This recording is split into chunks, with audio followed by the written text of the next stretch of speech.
पवित्र और अद्वितीय कथा है जो हिंदू धर्म में बहुत महत्व रखती है। यहाँ इस कथा का वर्णन विस्तार में है।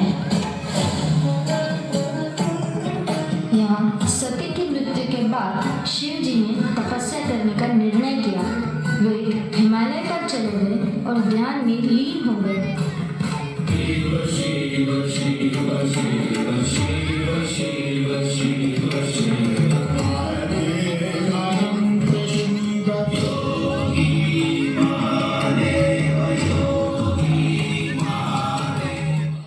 यहाँ हिमालय के राज्य में माता सती का पुनर्जन्म पार्वती जी के रूप में हिमवान और मैनावती के घर में हुआ। हे मुनिश्रेष्ठ, मेरी पुत्री की कुंडली बनाए जिससे मैं उसकी भविष्य के बारे में अवगत हो पाऊँ। नारायण नारायण। हे राजन, आपकी पुत्री का विवाह का योग महादेव से बन रहा है। हे मुनिश्रेष्ठ, ये आप क्या कह रहे हो? महादेव तो सती के वियोग में ध्यान में लीन है। हे राजन, आपकी पुत्री पार्वती की सती का दूसरा अवतार है। नारायण नारायण। हे मुनिश्रेष्ठ, पार्वती शिव जी को कैसे प्राप्त करेगी? कृपा करके कोई उपाय बताएं। तत्पश्चात पार्वती जी ने शिव जी को प्रसन्न करने के लिए तपस्या की। शिव जी पार्वती माँ की तपस्या से प्रसन्न हुए।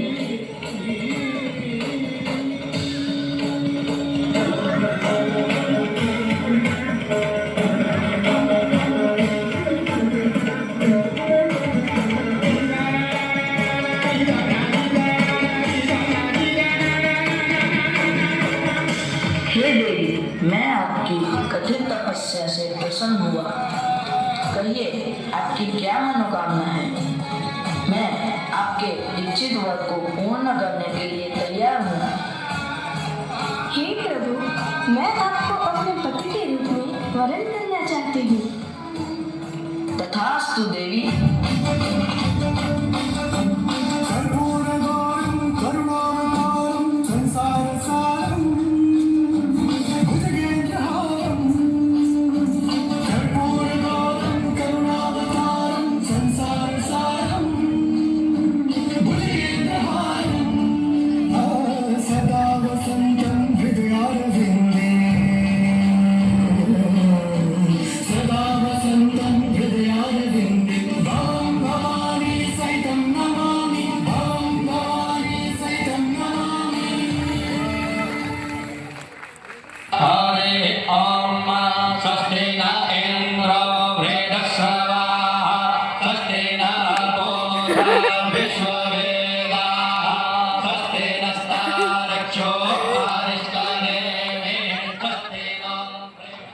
शिव जी और माता पार्वती का विवाह हिमालय पर संपन्न हुआ।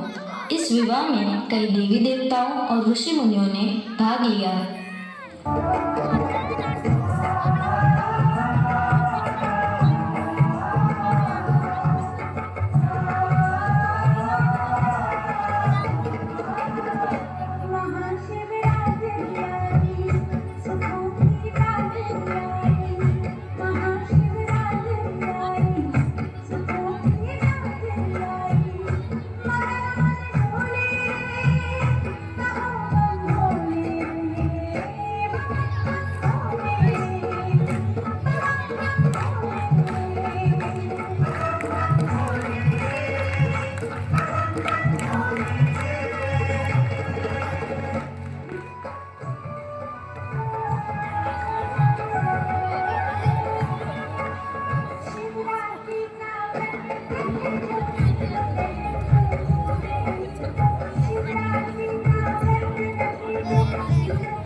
शिवरात्रि तो हर वर्ष आती है, लेकिन यह शिवरात्रि सुखों की रात्रि किस प्रकार है, इस रहस्य को हम इस महाशिवरात्रि के पावन पर्व पर जानेंगे।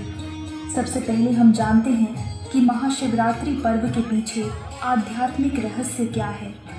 इस कलयुग के अंत में जब सभी लोग शारीरिक, मानसिक और पारिवारिक संबंधों की ओर से प्राप्त असहनीय दुख से त्रस्त होकर भगवान को पुकारते हैं, तब कलयुग की इस रात्रि में त्रिलोकीनाथ शिव परमधाम से इस धरा पर अवतरित होते हैं और सबको दुख और काल के पंजे से छुड़ाकर मुक्ति और जीवन मुक्ति में ले जाते हैं और इस कल युग की रात्रि को सतयुग के दिन में परिवर्तित करते हैं। इसलिए उनके अवतरण के यादगार को हम महाशिवरात्रि के रूप में मनाते आ रहे हैं।